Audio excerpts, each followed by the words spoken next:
everyone, my name is Natalie and welcome to or back to my channel. So today I thought I'd do a video about how to read once you're recovering from surgery. So if you've stumbled across this video and you don't know, back in August of last year I had open heart surgery and it was a fairly long road to recovery, but I'm all fine now. During that time I wasn't reading. I'd fallen into a reading slump, and also because my brain was trying to process everything that happened and I had zero concentration, I was also on a bunch of medications and I just couldn't concentrate with reading. So I thought I'd give you guys some tips or advice that I did during those months where I was struggling to read. So the first thing I will say is it does depend on the type of surgery you have. Obviously mine was open heart, so obviously the things I could do and the way my body was healing is going to be completely different to say someone who's going in for, say, a surgery on their leg or their hip or their arm. So with this video, whatever type of surgery you're having or a friend's having or a family member, take what you think will be useful advice to them and just leave the rest. So the first piece of advice I'm going to give you is if your concentration's not really there, or say if you've got very limited use of your arms or your upper area, then audiobooks. If you can, audiobooks are the way to go. They will help with your concentration because you won't have to use your eyes to stare at a page. Also, if you've got limited movement, you just pop some headphones in or get someone to help you pop your headphones in. You've got the device here, or if you've got CDs, you know, it's on your stereo, so it should be okay. It was fine for me, but again, it's not going to be the same for everyone. But there are so many different places that you can access audiobooks, so I feel like they'd be very, very versatile. So you don't even have to have a subscription to somewhere to get an audiobook. Obviously there are lots of ones out there and they're all great, but if you can't, then you can get audiobooks from your local library. They should have something that means you can access audiobooks from your device. So check out your local library, see what they offer, but they should be able to offer something. Also, try YouTube. There are a lot of books out there that have actually been narrated on YouTube or uploaded to YouTube, and a lot of them you can watch completely free of charge. Just see if somebody's narrated or uploaded the narration of one of the books that you want to read. Just have a look, see what's out there. And of course there are places where I mentioned before that you can pay. So there's Scribd, there's Audible, Spotify, if you have it, even do certain types of audiobooks and have those available. So if you've got Spotify, check out those.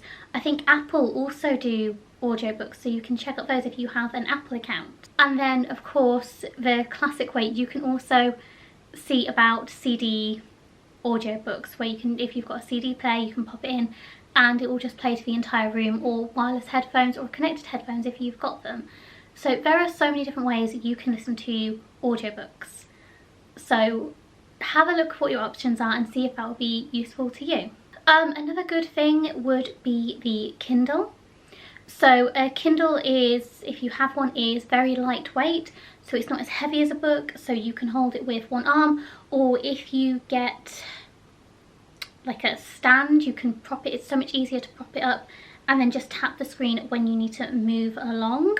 So definitely look at getting a Kindle or borrowing a Kindle from a friend if they've got one. The other thing I would mention with the types of books, I would definitely recommend going more for short stories or collections of short stories, because again, if your concentration isn't there, especially in the early days, you're not going to need to concentrate about a massive plot or for a long period of time. So I definitely look at short stories or short story collections, especially in the beginning. Another way you can go is you can choose more simple books. So you can choose children's stories or books that you already know the plot to and already know the ending of. It's going to be so much easier to digest those types of books, especially if you already know them, you know the plot, you know what's going to happen, and you don't have to use as much of your concentration delving into and reading them as you would a completely brand new story. So now I'm going to go through some of the audiobooks. So I personally have Audible, and this is where I listen to a bunch of books from.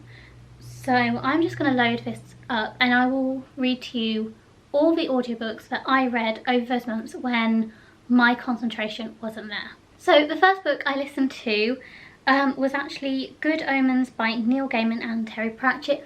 This did take me ages to get through, but I chose this book because this particular one from Audible is narrated by David Tennant and Michael Sheen and a whole host of others. And this is a book that I absolutely love. I know the plot too. I have read this book so many times. Like, so many times it's kind of ridiculous. But this is a story that I loved. I knew the plot too. And listening to it via audiobook really, really helped, you know, because it's a fairly long book. And I was just able to concentrate on the voices. Another book I read was actually not a children's book, but more on that level. This was actually bedtime stories for stressed out adults. I loved this one. It basically takes snippets of legends and stories and children's stories and just does them chapter by chapter, so they don't tell the whole story, especially if it's a bigger book it's taken a sample from. I loved this. It actually really helped me fall asleep. I listened to this one when I was still in the hospital and I fell asleep to it quite a few times, and I would wake up and it would still be playing. One of the downsides, but it definitely worked to calm me and to distract me. Another one I read was Botanical Folk Tales of Britain and Ireland. Again, very short stories of just legends from different areas of the UK and Ireland, and I really enjoyed this one as well. I love like folk tales and folklore and all that kind of stuff, so I really enjoyed this one. I also read Norse Mythology, again by Neil Gaiman. Like I said before, I absolutely adore mythology and legends and stuff like this, and this one actually has a full cast as well, so it was a wonderful experience and I just enjoyed it so much. And this one I listened to really quickly because I was so invested, and it was when I was starting to feel a bit better as well, so my concentration was there a bit more. But yeah, I highly recommend this one. I loved it. Another one I read was Carmilla, which is a vampire story, but it predates Dracula. And again, I really loved this one. Again, this one's only got one narrator, so if you enjoy stuff like that, I'd probably say wait until your concentration's there a bit more so you can work out the different characters. But the narrator, to be fair, did a really good job at distinguishing all the characters.